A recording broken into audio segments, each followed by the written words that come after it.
मैं प्रिया और अपने चैनल पर आप सभी का स्वागत करती हूँ। तो देखिए दोस्तों, आज हम जानेंगे कि जो हिडिंबा थी, जो भीम की पत्नी थी, उन्होंने श्री कृष्ण से क्या माँग की थी? सबसे पहली बात ये कि महाभारत और पौराणिक कथाओं में जो हिडिंबा रहती हैं, उनका ज़िक्र जो है वो मुख्य रूप से भीम की पत्नी के द्वारा ही किया जाता है या फिर घटोत्कच की माता के रूप में। बट उनका जो ज़िक्र है बहुत कम होता है, क्योंकि जो हिडिंबा थी वो राक्षसी जाति की थी, लेकिन उसने पांडवों की सहायता की और बाद में भीम से विवाह भी कर लिया था। ऐसा भी कहते हैं कि जो श्री कृष्ण थे, हिडिंबा के बीच की बातचीत का सवाल था।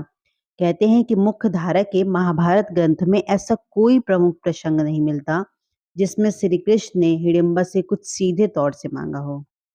लेकिन देखिए, पौराणिक कथाएँ, लोक कथाएँ, ग्रंथ, इसमें कुछ बातें बताई गई हैं। क्या?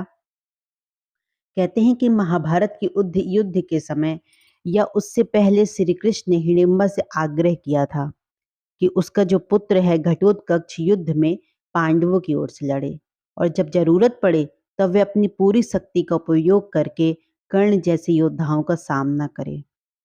श्री कृष्ण जानते थे कि कर्ण के पास शक्तिशाली शक्ति अस्त्र है, जिससे वह सिर्फ एक बार इस्तेमाल कर सकता है, और वह अस्त्र अर्जुन के लिए खतरा है। इसलिए श्री कृष्ण की योजना थी कि घटोत्कच को युद्ध में उस स्तर तक भेजा जाए कि कर्ण को मजबूरन वह अस्त्र घटोत्कच पर चलाना पड़े, जिससे अर्जुन बच सके। देखिए, फिर अगर आपने महाभारत देखी होगी तो यह रणनीति जो थी वो सफल हो गई थी। जो कर्ण थे, कर्ण ने शक्ति अस्त्र घटोत्कच पर ही चलाया था और वीरगति को प्राप्त हो गया था। इस प्रकार हिडिंबा ने जो मांग की थी, वो अप्रत्यक्ष रूप से घटोत्कच की बलिदान स्वीकृति के रूप में मतलब देखा जाता है।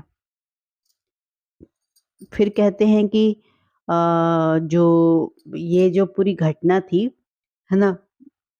कि होता क्या है, जब महाभारत के युद्ध अपने चरम पर था, दोनों ओर से जो महान योद्धा थे वो रणभूमि पर उतर चुके थे।